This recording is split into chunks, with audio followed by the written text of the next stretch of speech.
This is the magic of curiosity and inquiry.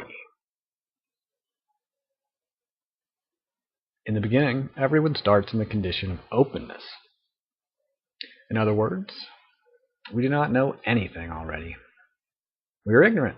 We are innocent. We are wide open to new experience. We are ready for curiosity. It is like waking up.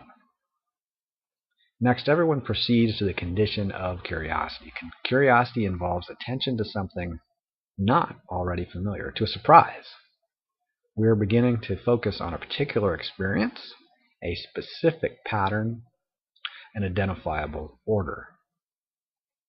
This is like opening the eyes after waking up. Then everyone advances to the condition of learning. Learning involves repeated attention to something already familiar. The pattern is recognized as consistent and predictable. There are many other sensations, but one perception is distinctively noticeable. It is like after waking up and then opening the eyes, also noticing the brightest light, such as the sun or the full moon, or noticing the loudest sound.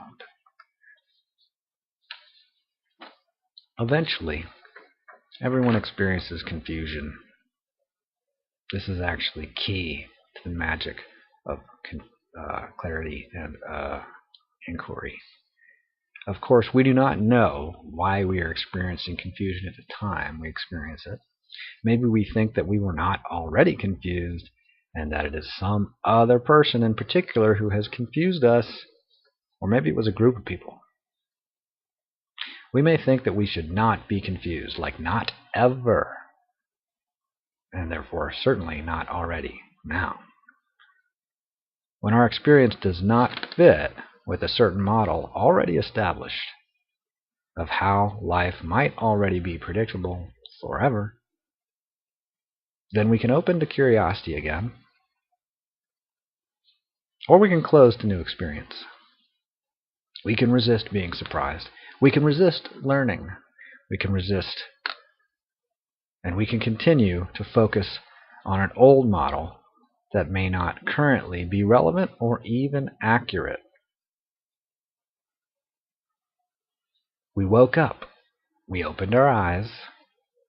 We noticed the brightness of the sun and the full moon right next to each other. And then we realized that the full moon and the sun could not be right next to each other. Something in our direct experience does not fit our model of how life might already be predictable forever. Our established model of how life might already be predictable forever does not fit our direct experience in the moment. That's confusion. And so from confusion, some may suffer frustration. We can get into an either-or mode here, a dilemma of, well, it's either this or it's not this. And I don't know if you can hear my tone there, right? Frustration. It's either got to be this or not this. It's got to be this or it's got to be that. Either there's the full moon there by itself or there's the sun there by itself. Hello? Don't you understand what I'm saying? It's either the full moon or it's not, right? So this is me role-playing a little dramatic frustration. We may pretend also, this is extremely frustrating, we may pretend that we're not confused. We may just give up. Why bother?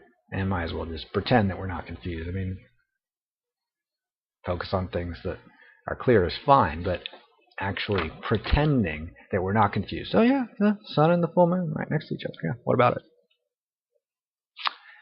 We may blame others. Did someone put the full moon right next to the sun? Did someone teach us the wrong model? They should have taught us the right model, right? And they taught us the wrong model. Did someone change the rules while we were asleep, and now we wake up and we see the full moon next to the sun, and no one updated us on the new rules?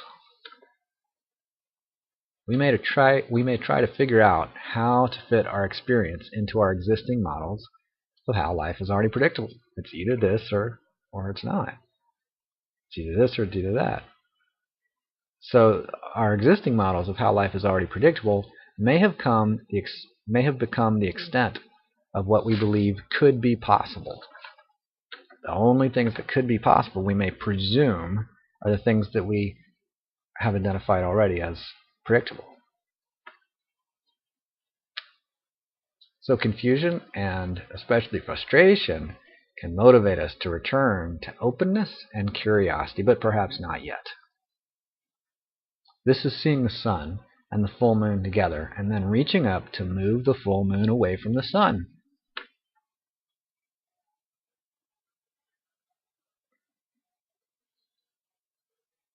Next is to relax. One can inquire into something else besides this whole full moon sun dilemma, or even study the sun and the full moon. Observe them from a point of being relaxed and create a new model out of direct observation. Maybe those two bright lights together are not actually the sun and the full moon, but maybe those are two bright lights over an examination table on which you lay.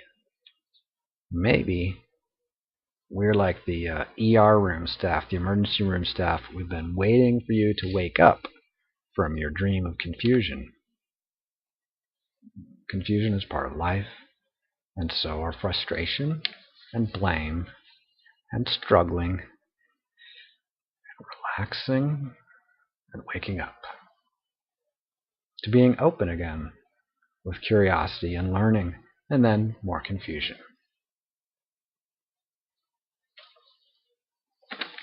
The magic of curiosity and inquiry and confusion and frustration and learning and openness and relaxing and waking up and confusion and blame and frustration